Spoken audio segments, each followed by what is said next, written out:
sedikit ngebahas tentang perkembangan hukum laut. Atau ada yang masuk ini kayaknya. Sebentar. Stop sharing dulu.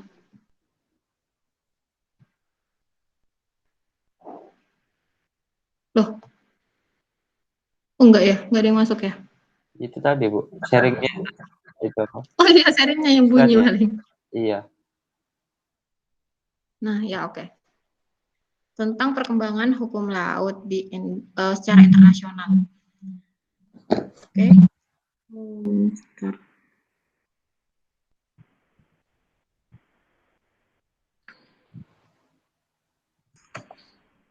Nah, coba saya mau nanya dulu. Nah, ini adalah peta sejarah laut Indonesia ini sebelum deklarasi Juanda 1957. Ada yang tahu nggak kenapa Indonesia itu dulu itu susah sekali untuk merdeka dan mudah sekali dipecah belah? Karena negaranya kepulauan. Karena negaranya kepulauan dan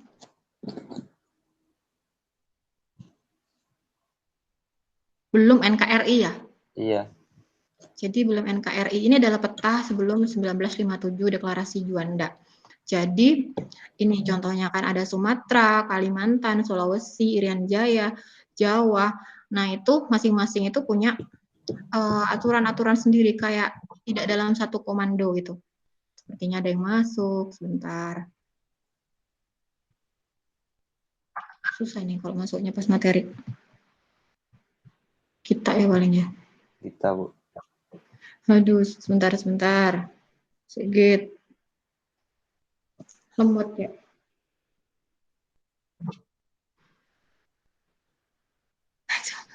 Sebentar. Oke, kita masuk. Udah ya, Git? Udah masuk ya? Belum. Loh, udah masuk. Perasaan udah tak terima tadi. Keluar lagi mungkin kita.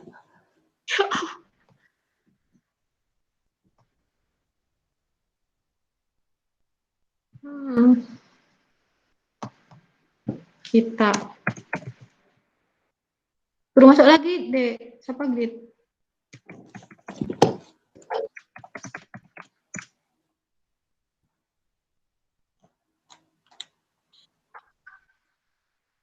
Nanti keganggu lagi nih kalau kita masuknya di tengah-tengah sharing. Sudah di WA ya? Sudah, Bu. Keluar muncul. Tentang satu, Bu, kita. Gangguan sinyal mungkin, Bu. Iya, paling dulu. Lanjut aja deh. Nah, masuk ke sini tadi ya. Nah, jadi masing-masing Sumatera, Jawa, Kalimantan itu tidak dalam satu komando NKRI, sehingga sendiri-sendiri dan karena berjarak gitu ya. Bisa dah. Susah keluarnya ini nih kok. Tantar. Sini sudah Udah masuk. ya? Sudah, Bu. Udah masuk. Oke deh. Nah, ini peta Indonesia sebelum deklarasi Juanda. Saya ulangi lagi, jadi kenapa sih Indonesia itu susah sekali untuk bersatu? Kok bisa kayak gini? Kenapa sih Indonesia itu susah sekali untuk bersatu? Karena kondisi yang berbentuk seperti yang Adit bilang tadi, kepulauan dan belum menjadi negara kesatuan Republik Indonesia. Jadi pimpinannya itu aturannya masih sendiri-sendiri, jurisdiksinya itu perundang-undangannya masih sendiri-sendiri aturannya. Sumatera punya aturan sendiri, Jawa punya aturan sendiri, Kalimantan, Sulawesi. Dan itu saat mereka masih di bawah penjajahan Hindia Belanda. Jadi itulah pinternya Belanda, sehingga itu ya kondisinya ya. Jadi pada masa kolonial Belanda, mereka itu membuat batas teritori ordonansi gitu ya, 1939, di mana wilayah Nusantara dipisah oleh laut, Setiap wilayah di Indonesia memiliki laut teritorial masing-masing selebar 3 mil. Ada yang tahu 3 mil itu berapa? Berapa kilometer? Jadi 1 mil laut itu sama dengan 1,8 sekian kilometer. Sedangkan 1 mil darat itu 1,6 sekian kilometer. Jadi kalau 3 mil berarti hampir 6 kilometer ke arah tengah. Nah, si Belanda ini dengan aturan bahwa ini masing-masing berdiri masing-masing, yang dimaksud laut teritorial oleh mereka itu adalah ini. Ini kelihatan ya, saya panah-panah ini kelihatan ya? Kelihatan, Bu. Jadi misalnya di sini Sumatera, ini misalnya garis pantainya di sini. Jadi 3 mil ke sini, terus 3 mil ke sini, 6 kilo ke sini, 6 kilo ke sini, 6 kilo ke tengah. Nah, ini juga ke sini 6 kilo, 6 kilo, 6 kilo. Nah, setelah itu sudah kayak disebut laut bebas gitu loh. Aturan saat itu ya. Karena sudah jadi laut bebas sehingga kapal-kapal asing itu bebas untuk lewat di situ gitu, lewat di lewat di laut Indonesia, perairan Indonesia. Karena yaitu tadi, karena batas teritorialnya itu diukur dari wilayah-wilayah ini, dari Sumatera ke sini 6 kilo. Setelah itu bebas. Kalimantan ke sini 6 kilo, setelah itu bebas. Jadi ada di tengah-tengah sini di mana kapal asing itu bebas lalu lalang. Itu kondisinya saat sebelum terjadinya deklarasi Juanda. Nah, permasalahannya ini yang jadi permasalahan, setiap wilayah di Indonesia dipisahkan oleh laut bebas seperti yang saya jelaskan tadi, dan kapal-kapal asing itu bebas berlayar di wilayah perairan laut lepas. Dan ini tentu mengganggu keutuhan NKRI seperti itu.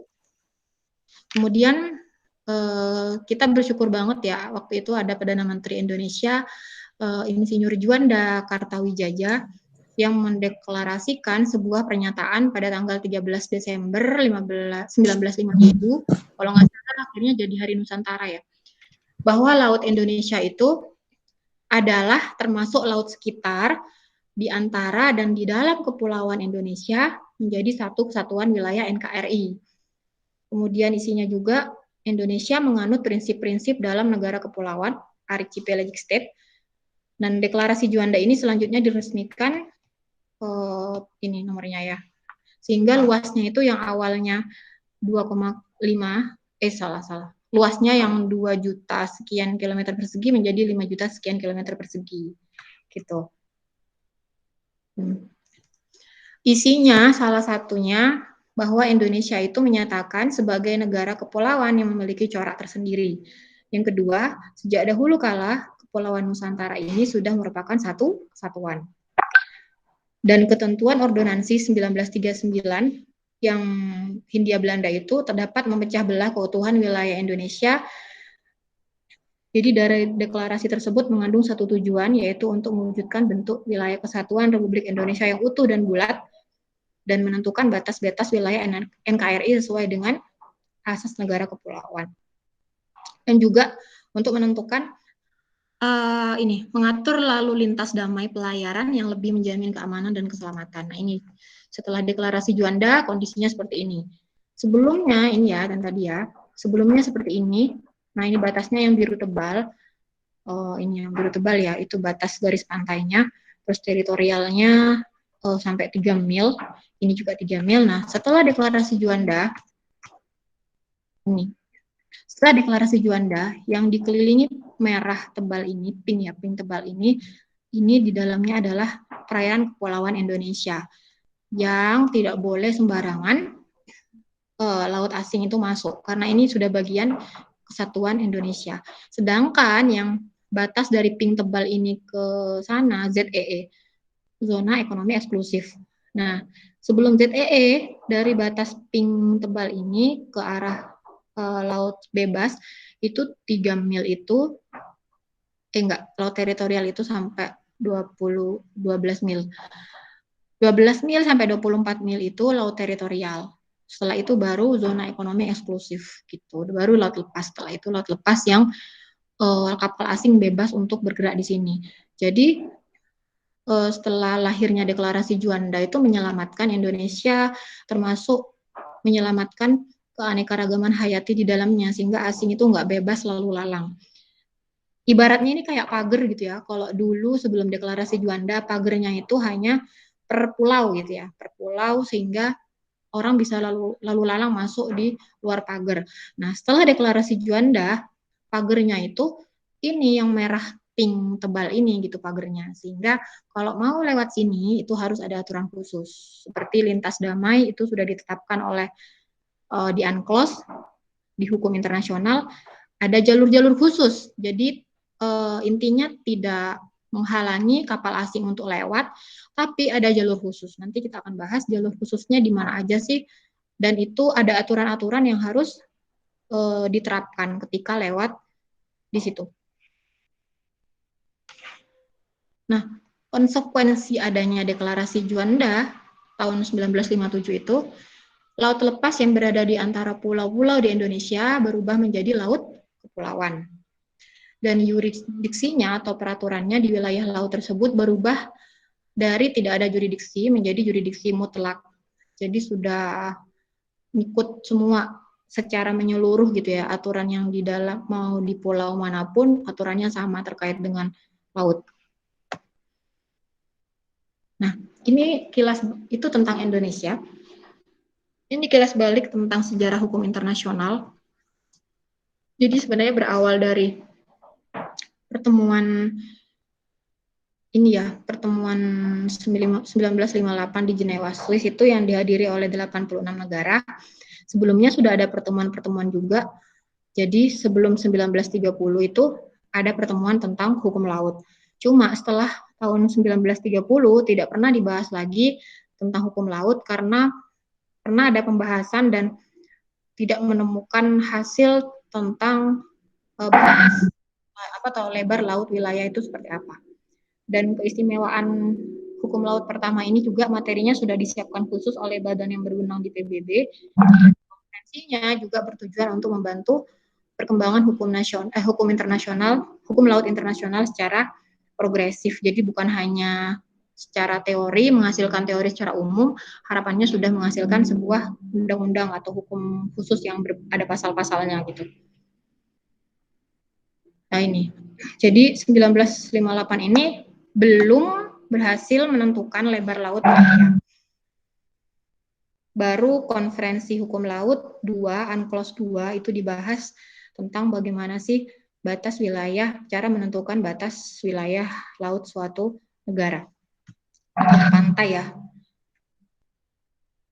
Nah ini akhirnya ini ya yang konferensi 6 negara yang di Jenewa, Swiss ini menghasilkan beberapa konvensi. Yang pertama tentang laut teritorial dan jalur tambahan, tentang laut lepas, tentang perikanan dan perlindungan kekayaan hayati di laut lepas, dan konvensi tentang landas kontinen. Nah ini nggak usah terlalu banyak. Terus konferensi hukum laut kedua, tidak ada kesepakatan internasional yang tercapai khususnya dalam menentukan lebar laut teritorial dan membuat kesepakatan atas hak berdaulat dalam hal perikanan. Permasalahan utama saat itu karena memang masih banyak negara yang berkembang dan belum mempunyai hak suara khusus gitu. Nah langsung ya, konferensi ketiga itu karena ada masalah, ada beberapa negara yang mengklaim, padahal kan belum ditentukan ya batas laut teritorialnya itu. Ada yang mengklaim, 25 negara mengklaim bahwa laut teritorialnya itu selebar 3 mil. 66 negara mengklaim laut teritorialnya selebar 12 mil. Dan 8 negara mengklaim laut teritorialnya selebar 200 mil. 200 mil itu berarti 200 kali 1,8 kilometer luas ya. Dan konferensi ini dihadiri oleh lebih dari 160 negara waktu itu.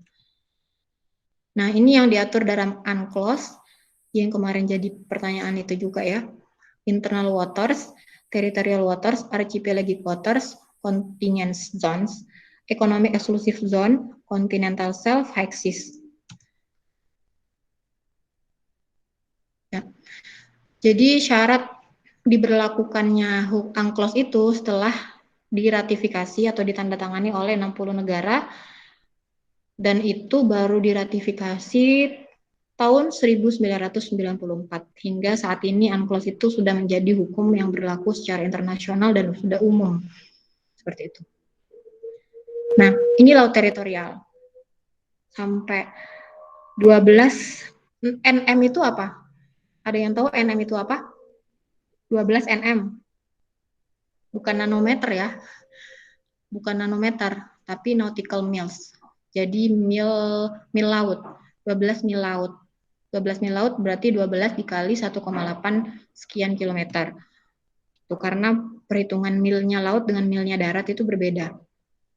Nah, teritorial sih. Jadi dari garis pantai sampai 12 nautical mil itu juridiksinya ikut peraturan nasional. Sedangkan dari ZEE sampai laut lepas itu juridiksinya masuk juridiksi internasional, hukum internasional, masuk hukum internasional. Nah ini, ya lebar laut teritorial. Jadi hitungannya itu dari baseline archipelagic, terus 12 nanometer. Kalau zona kontingen itu 12, kok nanometer sih? Nautical miles, terus 24 nautical miles, yang ZEE 200 nautical miles. Setelah itu termasuk laut lepas. Nah, ini ya, kalau ini yang biru itu kayak pagernya, garis paling luarnya ya, garis paling luarnya ini daratnya. Nah, perairan pedalaman itu yang seperti ini contohnya. Kalau perairan kepulauan yang di Indonesia itu yang antar pulau-pulau itulah perairan kepulauan. Kita nggak akan terlalu bahas banyak tentang ini. Nah, ini yang tadi. Jadi laut teritorial itu bukan di sini ya. Laut teritorial itu bukan di sini, tapi laut teritorial yang dimaksud itu adalah yang batas terluar dari garis pantai ke arah luar sejauh 12 nautical miles itu adalah laut teritorial. Jadi dari sini, dari pink ini kan batas terluar ya. Batas ini antara Sulawesi dengan Filipina. Nah, kita perhatikan yang pink tebal ini, dari pink tebal ini ke arah pink tebal ini ke arah sana, ke arah luar sejauh 12 mil itu masih termasuk teritorial. Masih masuk wilayahnya Indonesia. Setelah itu baru ZEE yang ada sendiri aturannya, nanti akan kita bahas. ZEE, zona tambahan, laut lepas, itu akan kita bahas masing-masing. Kayak hak dan kewajiban kalau berlayar di situ itu apa, itu akan nanti kita bahas sendiri. Yang jelas yang mau saya tekankan adalah bahwa laut teritorial itu adalah batas paling luar dari sebuah negara pantai, bukan batas yang di sini. Misalnya Kalimantan di sini itu bukan laut teritorial, ini masih dalam laut kepulauan, dalam satu kesatuan gitu. Yang laut teritorial itu batas gitu loh antara negara Indonesia dengan negara lain. Jadi paling luarnya. Ibaratnya pagernya, dari pagar keluar itu ada space untuk tanah, untuk taman lah, berapa petak gitu ya kalau di rumah. Nah, itu adalah teritorialnya. Masih masuk haknya dari pemilik rumah. Misalnya di luar pagar, biasanya kan ada kayak tanah sedikit yang biasanya ditanam-tanamin itu. Nah, itu adalah kalau kita analogikan itu adalah batas teritorialnya.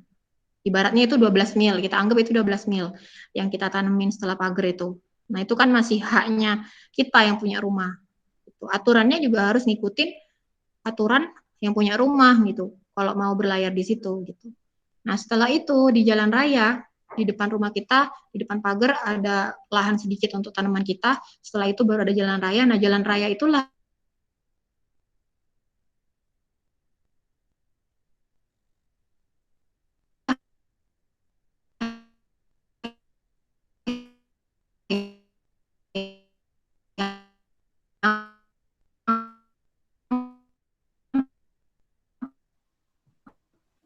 Putus-putus Bu suaranya Bu.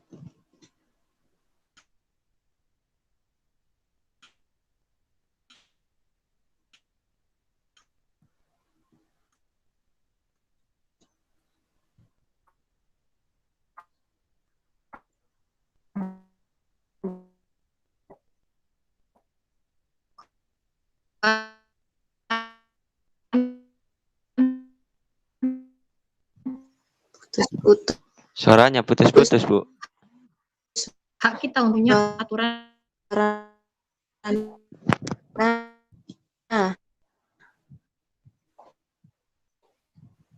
Lah, hilang kan?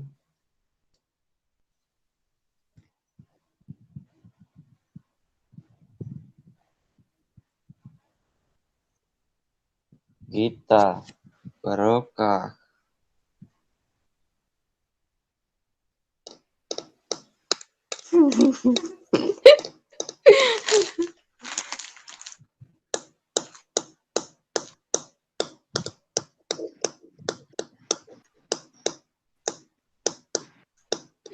Keluar tiba-tiba ya, Dit? Kenapa, Bu? Jadi dari tadi sudah keluar saya. Iya, Bu. Innalillahi, sejak jam berapa keluarnya? Enggak, Bu. Barusan aja, Bu. Paling dapat 3 menitan mungkin. Makanya kok ada istilah keluar. Ya. Kok bisa tiba-tiba keluar ya? Suaranya hilang, Bu, barusan, Bu. Jaringan mungkin, Bu. Iya, boleh. Sampai mana tadi saya? Kalian jelaskan tuh sampai mana tadi? Sampai yang ibarat pagar, Bu. Ibarat pagar ya? Iya. Ibarat pagar. Yo, berarti tadi sebentar ya berarti. Iya. Nah, jadi ibarat pagar tadi yang sudah disampaikan. Jadi kan kita punya aturan sendiri untuk setelah pagar itu ada tanaman yang kita tanemin, itu masih punya haknya kita. Nah, setelah itu jalan raya itu baru ikut aturan secara umum. Kita nggak bisa ngatur orang yang lewat di jalan raya itu sesuka kita, gitu. Sudah bukan haknya kita lagi. Nah, tentang lintas damai, artinya gini, meskipun Indonesia itu udah punya pagar sendiri, tapi orang itu boleh melintas. Jadi misalnya, kalau di desa-desa itu, di dekat rumah saya itu, ada kayak kebunnya orang itu, yang sama warga itu dijadikan kayak jalur pintas itu, kayak jalan pintas. Nah, jadi kita itu boleh, negara lain tuh boleh melintas di negara Indonesia, tapi ada syarat khusus dan juga ada jalurnya sendiri, jadi nggak sembarangan. Dan itu sudah ditetapkan di UNCLOS 2 itu ditetapkan di hukum internasional. Salah satunya itu pasal 18 ya, tentang arti lintas. Lintas itu berarti navigasi melalui laut teritorial dengan tujuan melintasi laut tanpa memasuki perairan pedalaman atau bersinggah di jalan raya atau fasilitas pelabuhan di luar perairan pedalaman, atau melanjutkan dari perairan pedalaman atau panggilan di fasilitas jalan raya atau pelabuhan tersebut. Jadi namanya lintas itu hanya lewat, gak niat berhenti gitu. Jadi misalnya dari samudra, ya misalnya dari Cina itu mau ke Australia, itu boleh lewat di Indonesia melalui jalur khusus, namanya ALKI ya, Alur Laut Kepulauan Indonesia. Jadi ada sendiri, ada 3 jalur alur lalu lintas yang bisa dilalui oleh negara lain kalau mau nyebrang lah, ibaratnya ngelewatin gitu permisi di Laut Indonesia. Cuma itu tadi, dia tidak boleh singgah di perairan pedalaman. Misalnya dia mampir di di Pelabuhan Madura atau mampir di mana gitu untuk melakukan perdagangan, itu tidak boleh. Jadi secara aturan lintas laut itu sudah tidak diperbolehkan. Yang kedua, lintasan harus berkelanjutan dan cepat. Namun demikian, lintas termasuk berhenti atau berlabuh hanya untuk kondisi darurat. Jadi berkelanjutan dan cepat artinya nggak lama-lama sambil memancing gitu ya, sambil nangkep ikan, itu nggak boleh. Jadi jalurnya itu dia harus cepat, lewat di situ cepat.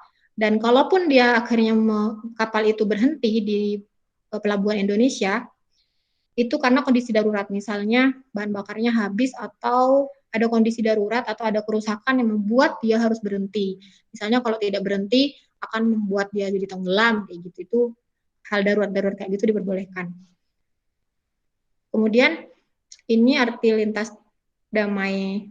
Jadi mereka itu bebas untuk masuk di dalam perairan Indonesia asal tidak melakukan hal-hal yang merugikan gitu. Nah, yang kedua ini adalah contoh-contoh hal-hal yang dapat merugikan perdamaian jika di Indonesia, Laut Indonesia ya.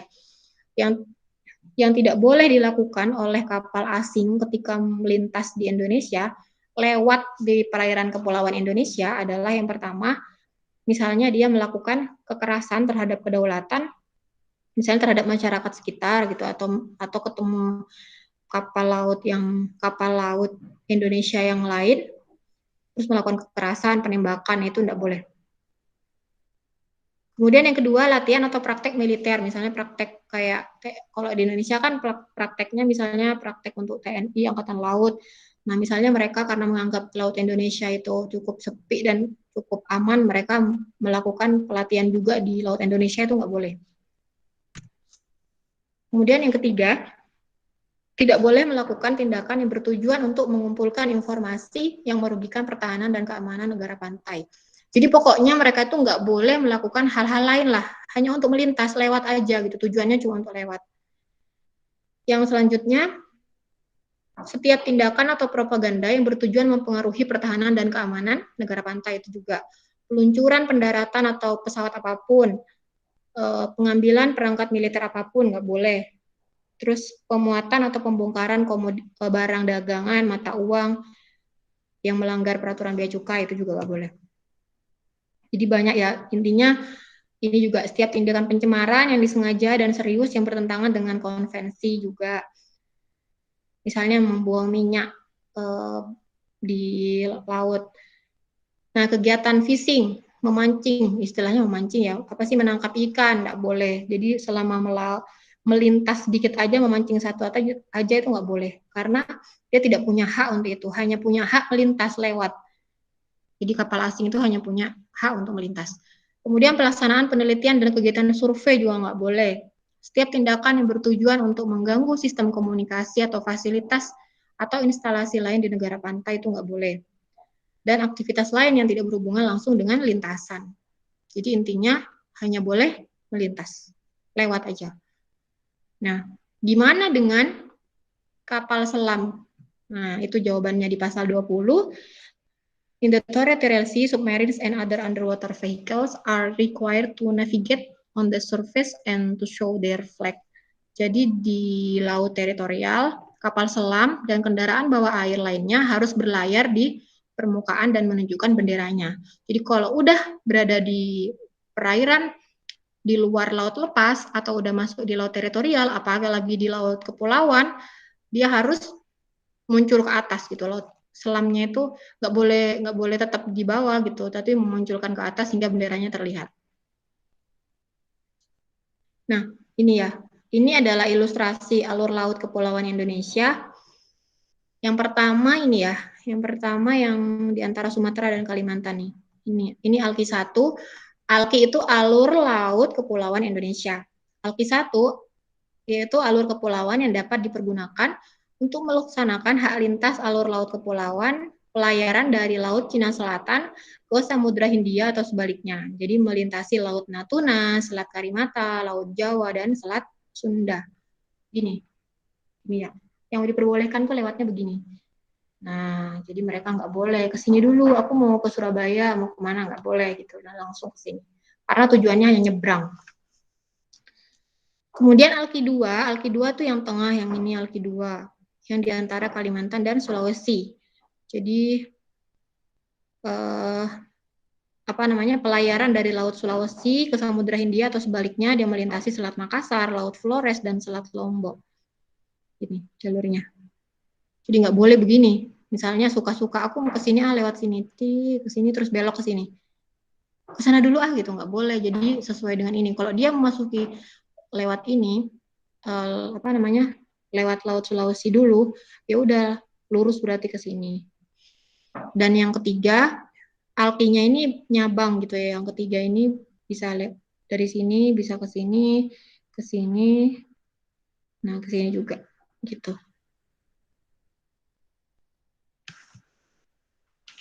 Nah ini alur lautnya secara detail ya kayak gini nih, kelihatan. Laut Cina Selatan, Jepang, Korea, Filipina, Samudra Pasifik. Nah, begini. Nah, sebenarnya ada yang sudah jam segini. Ada lagi yang mau tak sampaikan, cuma nanti mungkin minggu depan ya, tentang lintas damai ini cukup banyak, termasuk yang teritorial nanti juga. Jadi biar ceketnya agak lama gitu ya, dan tidak menguap karena berhubungan dengan hukum. Makanya saya tidak menyarankan kalian untuk menghafal. Jadi saya menyarankan kalian untuk memahami. Dari tadi kan tidak ada bahasa-bahasa pasal yang saya ucapkan. Jadi secara inti bahwa inti pasal ini adalah tentang ini kayak gitu. Jadi tidak harus dihafalkan, tapi cukup dipahami. Apa sih yang boleh dilakukan ketika melintas damai, itu misalnya ada di pasal 20 yang tidak boleh. Oh, itu ada. Kalian cukup menyebutkan poin-poinnya, misalnya tidak boleh melakukan kekerasan, berdasarkan pasal ini tidak boleh melakukan kekerasan, tidak boleh melakukan penelitian atau survei, terus kemudian tidak boleh memancing di situ, tidak boleh sengaja menyadap informasi tertentu selama melakukan lintas, tidak boleh melakukan aktivitas perdagangan selama melintas. Nah, kayak gitu. Jadi saya maunya kalian secara logika memahaminya, bukan secara hafalan. Itu aja sih yang mau saya sampaikan untuk pertemuan kali ini tentang perkembangan hukum laut. Minggu depan mungkin akan kita lanjutkan terkait dengan lintas damai. Lintas damai, kemudian juga ada tentang laut teritorial, hak-hak apa aja sih yang akan didapatkan oleh kapal yang lewat di laut teritorial, zona tambahan, zona ekonomi eksklusif, kayak gitu. Insya Allah itu. Ada pertanyaan?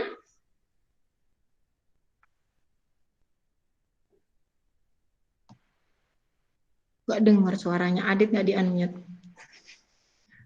Gak ada ya, Adit? Kalau untuk laut itu Bu, Timur Leste kan Timur Leste? ya itu ada zonanya sendiri.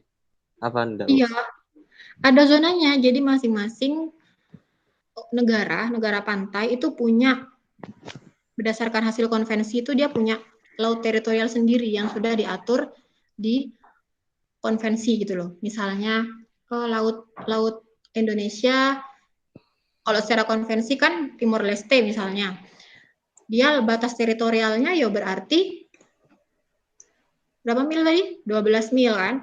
12 Iya. mil.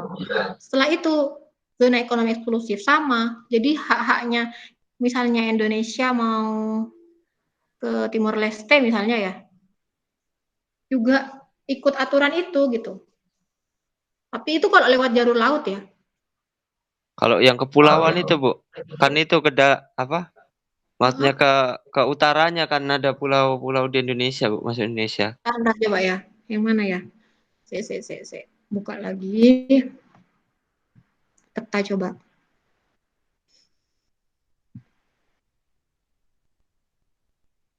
Yang mana di ini kan ya? Iya itu. Arah Ah, utara ke atasnya kan, utaranya kan. ini kan? Ini Iya. toh? Oh. Iya, ini jadi di sini. Ini lucu nanti nih. Pembahasannya ini termasuk. Nah, bentar. Ini kan laut teritori. Dari sini kan laut teritorial ya. Ini garis pantai, ke sini laut teritorial. Jadi kalau Timor Leste berarti yang dari sini ke sini juga laut teritorial, karena ini kan bukan batas laut kan, yang ini yang dibagi dua ya. Iya. Dibagi dua ini kan batas darat. Jadi batas yang namanya batas teritorial itu adalah dari garis pantai ke luar. Jadi Indonesia dari sini ke sini. Berarti Timor Leste ya dari garis pantainya dia. Dari garis pantainya dia ke sini. Nah, kalau ini yang butuh biasanya aturan khusus yang disepakati antara dua belah negara. Misalnya ini nih, antara ini nih.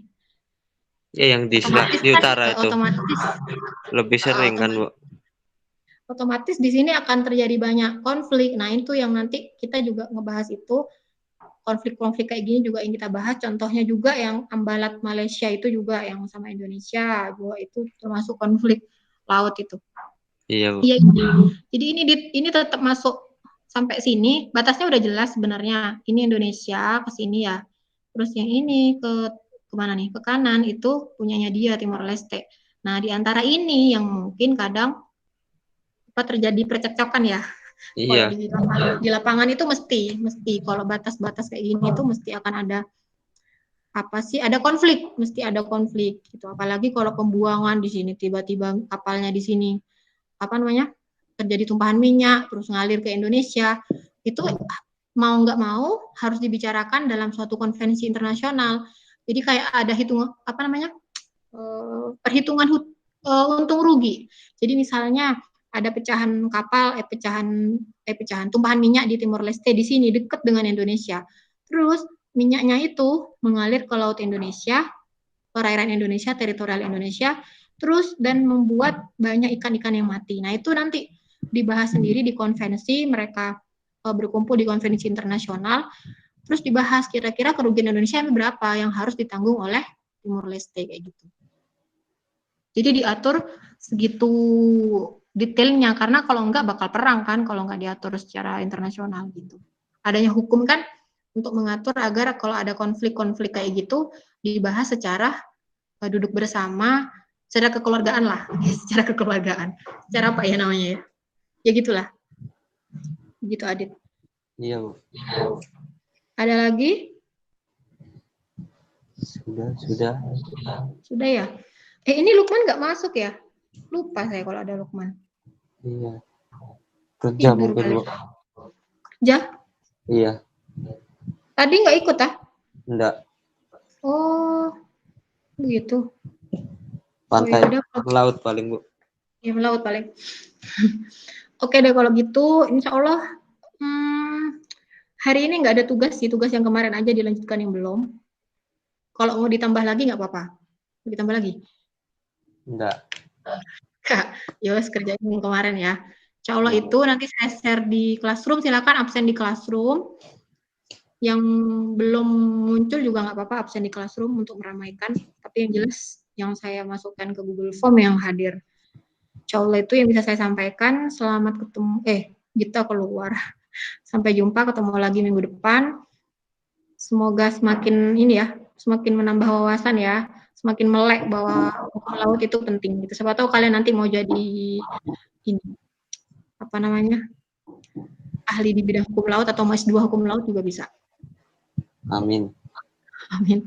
Oke, Assalamualaikum warahmatullahi wabarakatuh. Waalaikumsalam warahmatullahi wabarakatuh.